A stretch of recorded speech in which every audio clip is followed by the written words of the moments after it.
Good morning, જય માતાજી બધાને। સરસ મજાનું સવાર પડી ગયું છે અને સૂરજ દાદાના દર્શન કરીને મેં મારા દિવસની શરૂઆત કરી દીધી છે।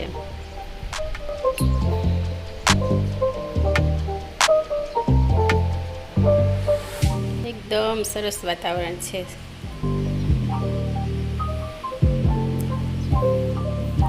પછી અક્ષયને નાસ્તામાં લઈ જવાના હતા એટલે મેં પહેલાં અપ્પમ બનાવી નાખ્યા। બધાને થતું હશે કે આ લોકો તો અપ્પમ બહુ બનાવે।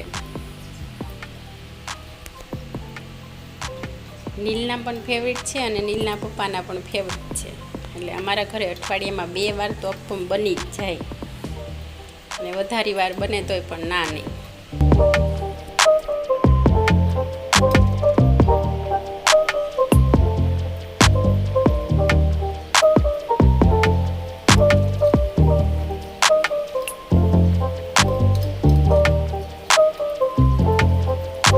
બસ આમ સરસ મજાના અપ્પમ બનાવી નાખ્યા અને પછી નાસ્તા માટે રોટલી અને ચા બનાવવાના હતા।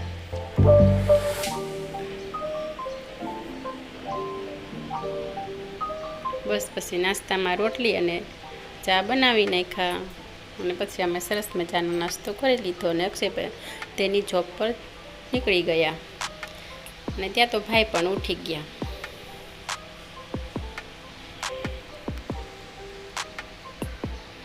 હજી ઉઠવાનું મન તો નહોતું થતું, પણ લાઇટે એક ઝટકો માર્યો એટલે ભાઈની નીંદર ઉડી ગઈ।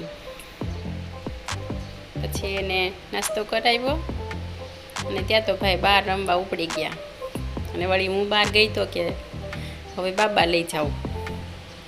પછી હું એને થોડીક વાર નીચે લઈ ગઈ રમવા માટે, પણ નીચે તો ભાઈ આવા તોફાન ચાલુ કર્યા।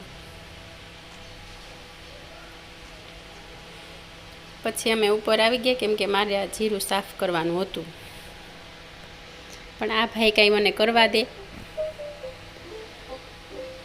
પોતે જ સાફ કરવા માંડ્યો કે લાય મમ્મા હું કરી દઉં।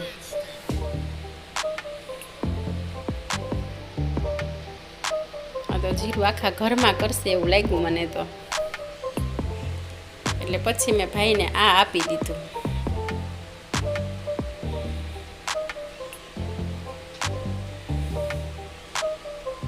થોડીક વાર તો એમાં રહીમો ત્યાં મારું થોડું કામ થઈ ગયું અને વળી પાછી મારે બપોરની રસોઈનો ટાઈમ પણ થઈ ગયો હતો।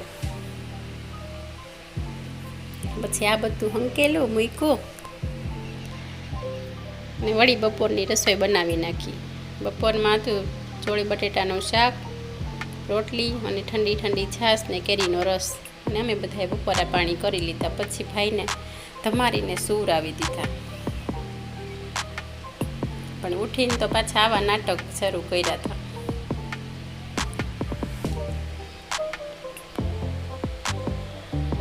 બરફથી રમતા હતા ભાઈ તો। બસ થોડીક વાર રમ્યા પછી પપ્પાને બે દૂધ લેવા જતા રહ્યા કેમ કે આજે મારે જ શાક લેવા જવાનું નહોતું, એટલે પપ્પા જોડે ચાલ્યો ગયો એ પણ।